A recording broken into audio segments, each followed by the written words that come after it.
Bruxelles, je t'aime. Tu m'avais manqué. Bruxelles, je t'aime. Bruxelles, je t'aime. T'es ma préférée. Hello there and welcome to Brussels, my love, Euronews' weekly talk show about the news coming out of Brussels and beyond. I'm Maeve McMahon. Thanks for tuning in. Coming up this week, EU enlargement was on the menu at a recent summit in Brussels, and the bloc had a special message for Sarajevo. Membership talks can start, but only after reforms do. As EU elections approach, we're asking how much do EU citizens want to see the bloc expand to new countries? And with all this talk of a larger, more populous European Union, what will that mean for the actual day-to-day functioning? Will more members mean more benefits or more squabbles? Is it the more the merrier, or too many cooks spoiling the broth? Maybe it's not Bosnia, but actually the European Union itself that needs to reform by ripping open its treaties. A warm welcome to our panellists this week. Ambassador Peter Markovic, the head of mission to Montenegro for the European Union. Calypso Nicolaides, Franco-Greek Professor of International Relations from the European University Institute of Florence. And Theona Lavrishvili, Research Fellow at KU Leuven and also a member of Les Engagés, the Belgian party, and also running for the elections this year. So good to have you all with us. It was a relatively quiet week this week in Brussels due to the Easter, except for the farmers that were protesting here on Monday. But what we want to focus on here is EU enlargement and the outcome of that summit. So here's just a recap. 8 years after Bosnia and Herzegovina applied to join, the EU has agreed to start membership talks. Good news for Sarajevo, still reeling from a troubled past. And a strong message to Moscow that EU enlargement is back on track. But joining the EU is daunting. Laws and reforms must be adapted to EU standards. It can be painful and bumpy. Also, EU elections are around the corner, and there's a real fear that enlargement discourse could be blown up. Could they bring further delays, and will enlargement be a matter on voters' minds? Calypso, we start with you. I mean, because we're focused as well big time here on the EU elections. Do you think enlargement will play a role, or could a lot of decisions on enlargement be kicked into the future, into autumn, when we have a new commission and a new parliament in place?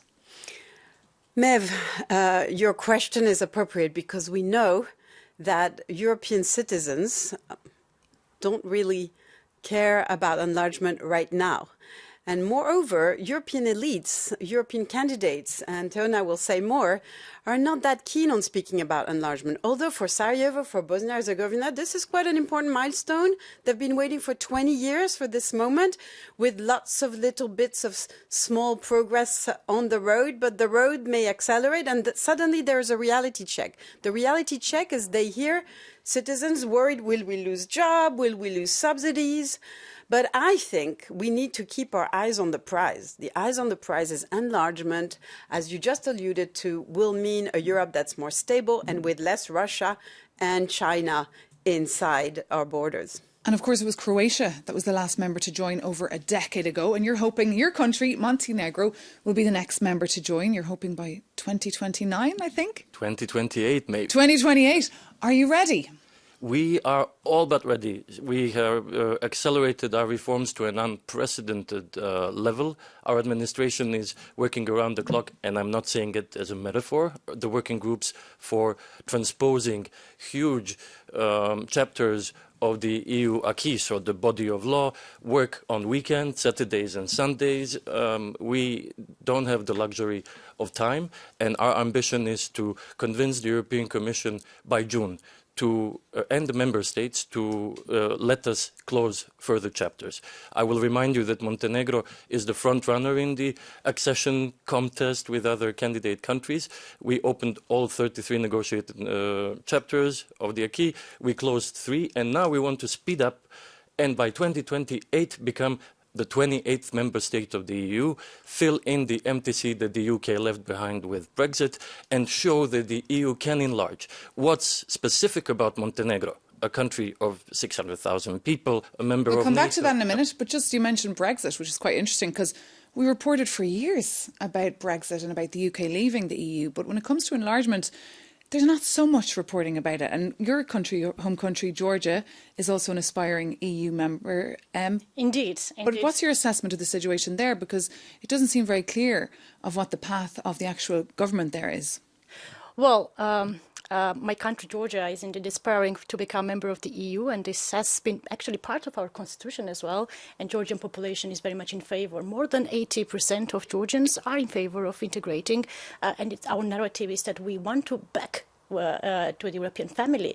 Regarding the level of preparedness, yes, it's a difficult question. Of course, Georgia made certain steps in its negotiation and accession. We have not yet started, of course, the accession talks. We are now at the process of trying to go through that process, of course, but the problem is the rule of law, the EU fundamental, that is always part of the EU accession process. And I believe that this is the right approach. The EU needs to take care of its rule of law inside and outside, because look at the situation right now within the EU. Well, we'll come back to that in a minute, because I want to go back to what Calypso said there about EU citizens. So people watching us here today, they're thinking, the EU is already big enough. We're not so comfortable with other members joining, especially as we look at how the EU functions. Sometimes it's quite slow. So to come back to Montenegro, what would be your pitch? Why do we need a more enlarged EU? Montenegro, enlarging the EU to Montenegro first by 2028 would be the best trick that EU can do, because it would be a net zero enlargement. A country of such relatively small size in terms of population, economy, would disrupt nothing in the way the EU is functioning. It wouldn't disrupt the decision-making, because we proved already with the UK that the EU can be a 28-member state formation. It wouldn't disrupt anything in terms of values, because Montenegro has a 100% alignment with all EU sanctions against Russia and is furthest along all rule of law reforms. So basically, you make enlargement doable to all citizens who are supposed to vote in this and next EP elections without any disruptions to the way things work. And according to polls, I was reading 8 in 10 people from Montenegro, Montenegrins, are in favour of joining the European Union. But Calypso, how has the European Union treated this? Like, from a Brussels perspective, I mean, it's been such a long process, countries waiting in the back room, and many countries from the Western Balkans that want to join the EU feel as well that Ukraine as well might be skipping the queue.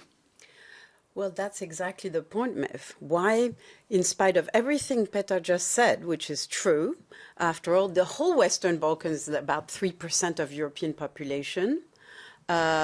We need to be there as Europeans, or else China invests there, Russia sends misinformation from there. Not a good idea not to have them in the EU. But, you know, we've known this for many, many, many years. Since the last enlargement, 20 years ago, exactly. We said, okay, now the next one. That was the large wave, yeah. That was the large wave. Now, the new card on the block is that Ukraine, all of this is in the shadow of the fact that there is no way to not bring Ukraine in. But can you really tell these countries, oh yeah, we're bringing Ukraine and Moldova in, but you still wait? No, it's not possible. So suddenly, Ukraine war happens and Bosnia-Herzegovina gets candidate status. It gets engaged. It's because now it's a geopolitical issue. It's an issue of Europe's security, and Europe wants to feel safety in numbers, perhaps. But of course, in Bosnia and Herzegovina, they were delighted with that message. We saw the chairman of the presidency over there taking to Twitter and taking to the media there, Zeljko Komniš, saying that the news was excellent and there would be no more hiding behind this geopolitical situation on the continent. But of course, there'll be a feeling of a bit of a hangover then the next day with the realisation of the amount of work that they have to implement. Yes, absolutely. I think that what we should also observe is a certain clash when it comes to the merit-based approach and geopolitical or political approach, because yes, Bosnia-Herzegovina has made certain progress when it comes to the law against the conflict of interest, for instance, but when it comes to the law on electoral law, for instance, or law on courts, there is no progress, and therefore if we judge this decision of the European Council to open the accession talks, it's not fully merit-based. So what is the case? The case, yes, political, but then we should also be asking ourselves, I think, are we going towards more politicized enlargement process? And are we thinking thinking about how to make sure that the countries who will be part of the European Union in the future will be ready and will be able to abide to the EU's rules. If I can just quickly come in here, we need to also get the EU population ready for enlargement, and that means investing and planning much more into strategic communication about benefits of enlarging the EU to its citizens, because as you said, it's not the problem with Eurosceptics against enlargement, but it's not a salient topic for an everyday citizen. Well, one way for doing that is, of course, the Eurovision, the annual song contest, but countries like Bosnia and Herzegovina, they're not participating anymore because the broadcaster can't even afford it. So that's a bit of a missed opportunity, perhaps, for PR. Now that they know that they are a part of the enlargement game and that there is a negotiation, I'm sure that the broadcaster will find interest to be more European. It's a mutually reinforcing game, I think. Yeah. But on that note, and in fact, going back to what you said there, Fiona, about the Commission investigating what exactly is up in these countries, they have these so-called reports, progress reports that come out every year. And when it comes to the report on Bosnia and Herzegovina, they did, in fact, as you say, had very little progress in areas like resources and agriculture, a lot of concerns over the freedom of media, and still a lot of work they need to do to depoliticise the public administration. I mean, these are huge tasks, Calypso. It's a huge task which has to do with something called the rule of law, which, if you said, people bored. What is this thing, the rule of law? And the rule of law, as Teona was alluding to, is probably the most beautiful human invention of all time. It's all about empowering you and me, citizens, on the ground, civil society organizations, to fight against arbitrary power, to fight against the fact that there's capture. There are rich people, corrupt people who take over their states. And we as Europeans, as Brussels, but as all Europeans, as Petar says, we need to help these actors, these progressive, courageous actors on the ground in Bosnia and Herzegovina, but all around the Western Balkans, to fight back in the same way as we do in Western Europe. Not an easy task, because, I mean, many would look at a country like Bosnia and Herzegovina and feel it's very politically divided as well and very complicated. But that's an argument that Sabina Kudic would fight against. She's the vice president of the Bosnian social liberal political group, Nasa Stranka. And I had a chat with her the other day. She was actually in Brussels for that historic decision after the summit. But she's back home now and said she's going to crack on with that to-do list. Take a listen. We are not afraid of work, and I think there are institutional capacities. The question of political capacities is, however, the most difficult one for Bosnia and Herzegovina. And having in mind that we've had the same ethno-nationalist leaders leading the same parties for decades, one can remember, of course, what comes to mind is the saying of old dogs and new tricks. So in a sense, it's a question of whether we can force the old elites to practice new ways. We are not afraid to open, I would say, Pandora's box of constitutional issues of Bosnia and Herzegovina, namely implementation of European Court of Human Rights decisions. But this is also an example to citizens that there is a possibility of moving forward despite the constraints of the Constitution, and that there is hope. Sabina Kudic saying there is hope, and she told me as well that 7 in 10 people are welcoming this news in Bosnia. But just back to the rule of law and judiciary, I think they're chapter 23 and 24 on justice, freedom and security. Complicated. You can probably relate to what you're Absolutely. There. I mean, for Montenegro, this translates into the daunting task of, by June, fulfilling 82 something very bureaucratic from Brussels interim benchmarks. But I wanted to give to your to the citizens looking at this a more plastic picture. In the history of Europe, in the House of European History, a few blocks away, on the 6th floor, there is the Maastricht Treaty, so the EU law. Physically there. It takes up a whole floor. This was in 1992. By now, it must have tripled or quadrupled in size. So this is what you need to transpose and then implement. It's a daunting task for anyone. Where do you even get the staff for that, the technical staff that are expert enough? People just learn on the go. You lifelong learning becomes, food you eat. We get expertise, help from member states, from the Commission, and then you do it. Because there is no alternative to full EU membership of all Western Balkan states. Can we add, Mev, that there are two sides to this coin? everything Petar says, absorbing. We're all talking about absorption capacity. I don't think it's a nice It's more term. integration capacity that way. Now called very politely integration. But who is absorbing? And this is why this case of Bosnia-Herzegovina is fascinating, because we all remember the greatest tragedy that happened there 20 years ago. Sarajevo, Mostar, the war. And they remember, if we don't. And they remember that there was a kind of arrangement. That's what Sabina is talking about, a constitution that creates a really complicated system of voting, of 3 republics, and with citizens feeling excluded in Bosnia-Herzegovina in various ways, which we don't have time to enter into. And this is what the European Court of Justice spoke about recently, last fall, that we need to kind of adapt this whole electoral system, constitutional system. So here you have a Bosnia-Herzegovina in huge upheaval about changing its constitutional makeup from the Dayton Accords with external foreign people telling them what to do, and at the same time absorbing all of these EU laws. So this is a daunting task. It's a Herculean task for them too. And I think that perhaps, and I'm happy that this is happening more or less, and this is what also I've been advocating, that to implement this daunting task, as Calypso was referring to, we also need learning and exchanging experiences between the regions.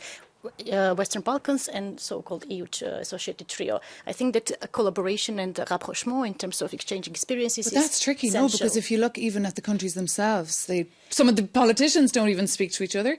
So yes, it is. Yes, but we need to learn collaboration and cooperation. Also, to not to create the sentiment there is a competition. There is no competition. Yes, at the beginning, Ukraine's, let's say, fast-track negotiations. You do hear a bit of a competitive edge when, for example, the Albanian head of state is in town. He's very clear. I have nothing against healthy competition. It's been stimulating. Montenegro was the first candidate country to welcome the newly candidate status for the Eastern Trio. Because when we see others progress, it shows us that we can do it too. But I wanted to introduce another thing. We need to learn from each other, but we need to also gradually integrate, find ways of having benefits of EU accession before membership. Because if it's all or nothing game, with this kind of task, it becomes too difficult because the EU is a moving target. It constantly changes, and then you're trying to catch up. And then you'll have to catch up on new laws, especially when it comes to climate, the green transition. Well, and then if you give these candidate countries like Montenegro, who are in the final stage of accession just before becoming members, the opportunity to be observers in EU bodies, to participate in EU programs, you're preparing the citizenry for what it means to be a citizen of a new member state. And the day you enter, nothing changes. You're already ready. This is what we should aim for. And of course, from a Commission perspective, they need a good news story, from the Western Balkans. Absolutely, they do, because if we look at the economic figures as well, the level of convergence of the Western Balkans, economic convergence is very low. We need deeper convergence economically, politically. And I agree, and I think this is something that the Commission has also realized, that we need a gradual integration. But this does not mean that the European Commission or European Union is going to say no to a final enlargement of membership per se, but gradual access to the single market. And one of the examples is the Growth Pact that the European Commission, Growth Plan. Growth Plan, yes. Growth Plan. But then the question, again, I think that we need to be careful to judge in a strategic way and proper way to understand whether the financial incentives will be enough for the political reforms. We need better and more dynamism in the Western Balkans, and especially in the Western Balkans, and seeing the countries in queue for already many years also negatively affects, I believe, on the mood and on the dynamism in the Western Balkans. And the final decision then, Calypso, will be in the hands of the member states. As it stands, I think around 50% of people, according to a recent Eurobarometer, are in favour of this enlargement. Indeed, and we need to carry European citizens, European member states, all of them, because it has to be a unanimity decision. So it will be bumpy again. Many of them are worried, especially about competition from Ukraine, and all of these enlargements are linked. All of these enlargements are linked, and we'll have to wait and see if this plays a role at all on people's minds as they go to vote. Those European elections taking place in a couple of months on the 6th to the 9th of June. We'll be covering them extensively here on Euronews. But I'd like to close this discussion to take a very short break. But stay with us here on Euronews, because in a minute we'll be taking a look at how the European Union perhaps needs to look at itself in the mirror and ask if, as a bloc, they'll be able to reform themselves internally before enlarging externally. See you soon here on Euronews. Vous êtes, je t'aime, vous êtes, je t'aime. Tu m'avais manqué, vous êtes, je t'aime, vous êtes, je t'aime. Tu m'as. Welcome back to Brussels, my love, Euronews' weekend talk show. Now, EU enlargement is back on the agenda here. It was a major topic at the recent EU summit in Brussels, and Bosnia got the nod to start membership talks. But what we want to ask now is, how will the EU actually function when it becomes bigger and more populous? Daniela Schwarzer from the Bertelsmann Stiftung told me that the European Union will only be ready to enlarge if it reforms itself first. Looking at a situation where 35 members or even more could be part of the EU, it's obvious that decision-making could be blocked too easily by national vetoes, that, there's too much complexity. And the risk is that the EU is actually weakened by growing, which is really not what we need in geopolitical contentious times. Now, one way is to look at decision-making mechanisms to reform them, bring in more qualified majority voting. Another is to review the functioning of the European Commission, which currently, with 27 commissioners, already has too many different topics and is in a way split into too many single parts. We are suggesting in the report, which we wrote, commissioned by the French and German government, to actually pool competencies, create small teams, have some kind of hierarchy between commissioners, but not asking member states to give up their commissioner. So Daniela Schwarzer there, making the point that the EU's complexity could actually trip it up, and she had some practical solutions. What's your reaction to those solutions, Fiona?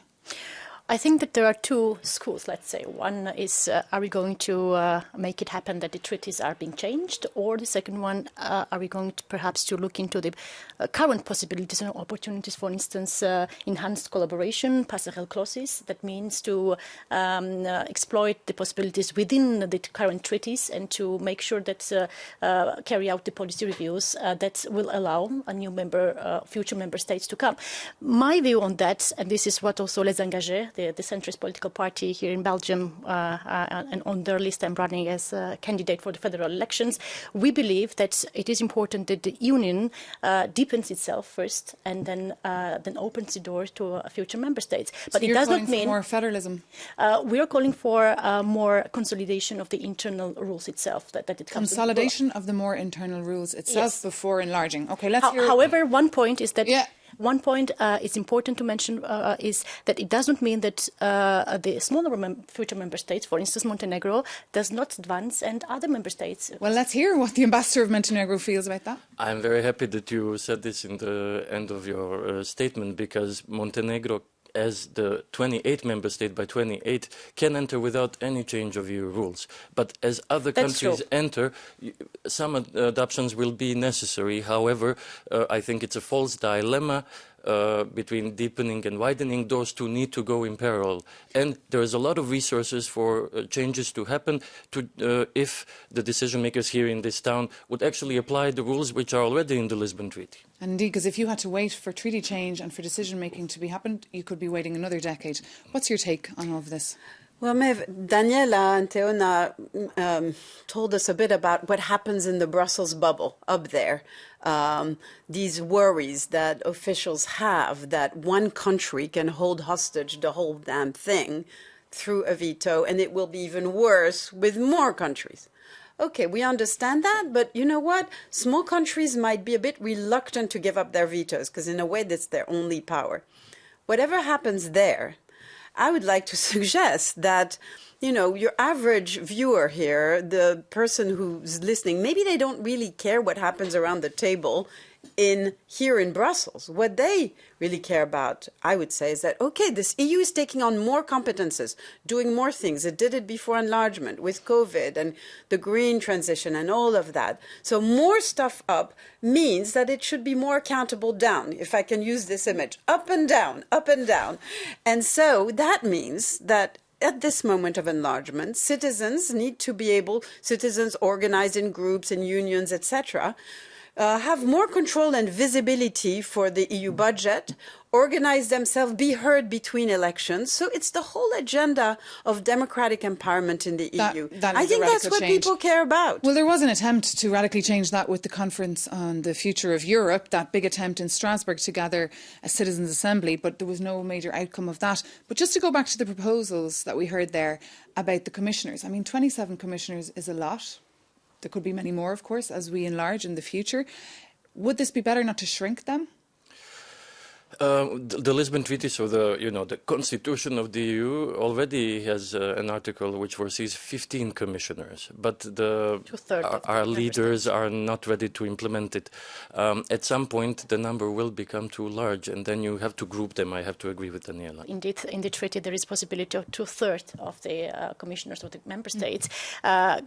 Nowadays, in the current geopolitical context, where also the European Commission has become much more politicized and more powers are being accrued to the European Commission, the national member states also are being more attached to their own commissioners. So this will be very difficult to ask them not to have all. And then second point is about the qualified majority voting. Here, I think that it will be rather complicated because, again, smaller member states, but not only smaller, medium-sized member states as well, they believe that veto is their own tool and possibility to influence. And we will need, I agree with Calypso, we will need much more legitimacy to this process. And finally, it's about the legitimacy of the decisions as well. How do you imagine having decisions by the EU leaders that are not supported by absolute majority? This will be rather difficult to accept also for the citizens. But here in Brussels, there's an obsession now about the future Commission and the future commissioners and what portfolio they should have. We're hearing all sorts of ideas about a commissioner for SMEs, a commissioner for